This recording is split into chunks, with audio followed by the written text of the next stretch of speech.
तो आपको मैं यहाँ क्या बता रहा था कि ये जो है इसमें एक प्रॉपर्टी मैं आपको समझा रहा था कि वो क्या था कि ए ओ इंटू ओ डी, मतलब ए ओ इंटू ओ डी बराबर क्या होता है बी ओ इंटू ओ ई, बी ओ इंटू ओ ई, और दूसरा क्या होता है सी ओ इंटू ओ एफ, सी ओ इंटू ओ एफ। याद रहेगा आपको ये चीज? ठीक है, तो ये फॉर्मूला आप हमेशा ध्यान रखना, इससे रिलेटेड प्रॉपर्टीज पे भी क्वेश्चंस आते हैं। अब मैं जो आपको कहने वाला हूं उसको ध्यान रखना।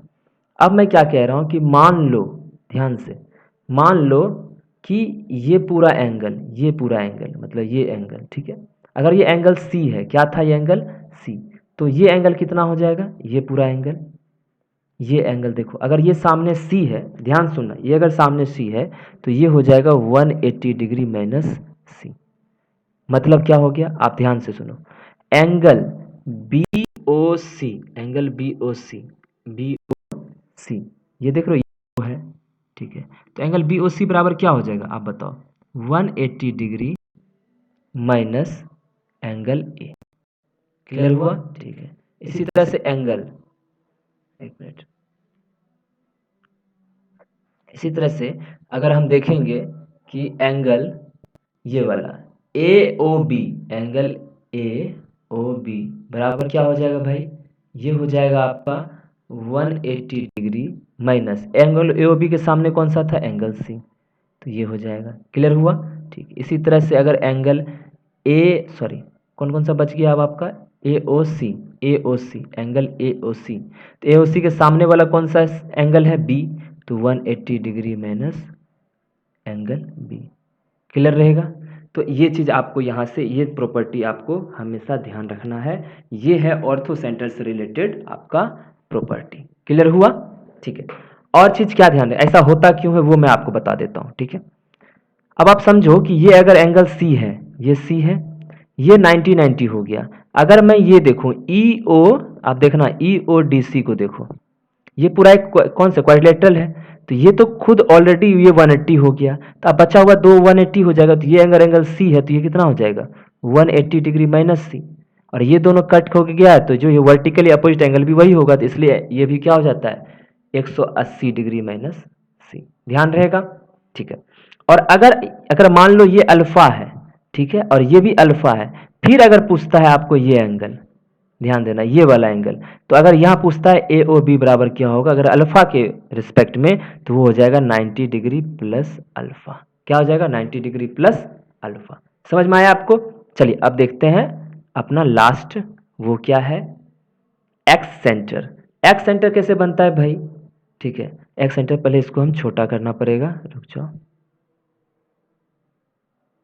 ठीक है, अब देखिए कैसे बनेगा एक्स सेंटर।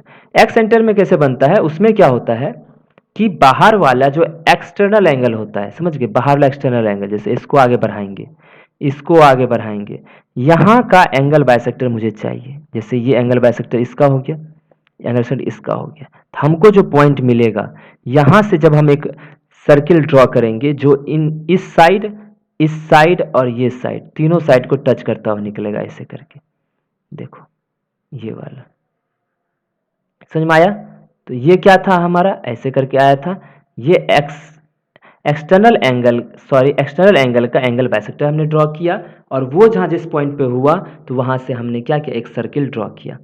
तो इसको अब क्या करना है, अब अच्छे से ध्यान देना, आपको इसमें कौन कौन सा फॉर्मूला ध्यान रखना है वो चीज़ आपको बिल्कुल दिमाग में रखना है। ये साइड क्या है बताइए, ए, और इसका नाम दे देते हैं R1, ये भी R1 हो जाएगा, ये भी R1 हो जाएगा। क्लियर हुआ?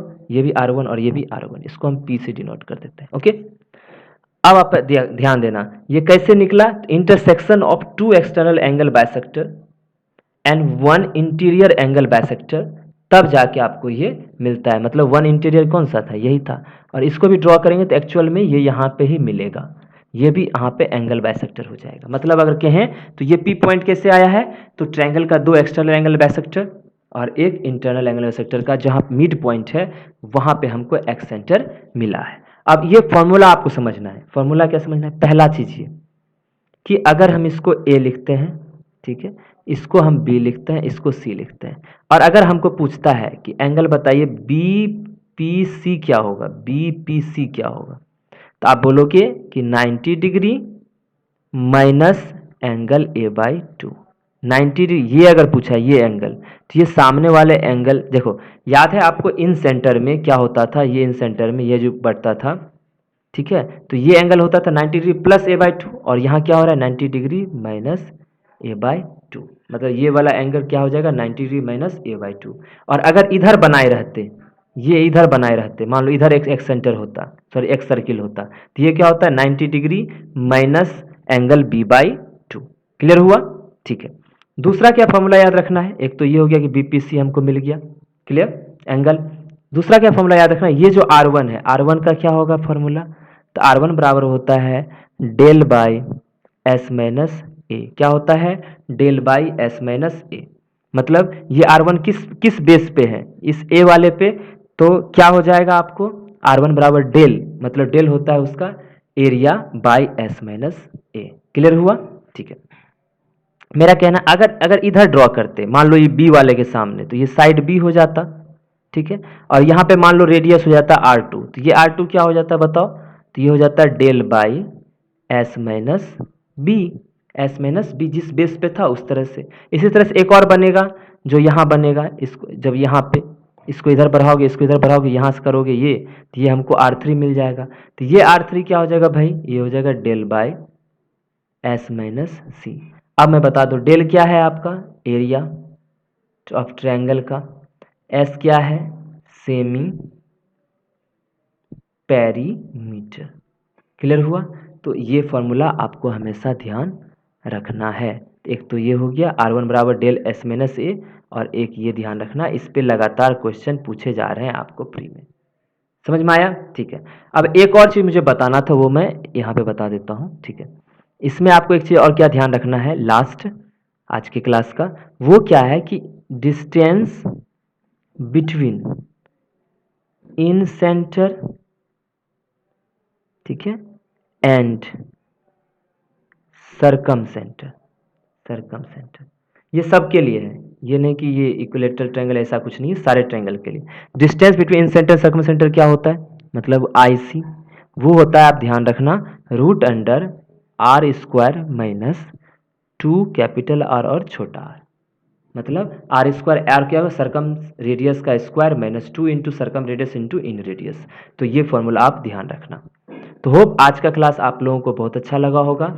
हम मिलेंगे नेक्स्ट क्लास में नेक्स्ट और 5 कंसेप्ट के साथ। तब तक के लिए बाय बाय। आप लोग सभी अपने एग्जाम में अच्छे से प्रिपरेशन लगे रहिए, हम आपके साथ हैं, हम कुछ ना कुछ आपके लिए इसी तरह से ये टॉप 100 कंसेप्ट आपको पूरा कर देंगे एग्जाम से पहले। ओके, तो बाय बाय, स्वस्थ रहिए, मस्त रहिए।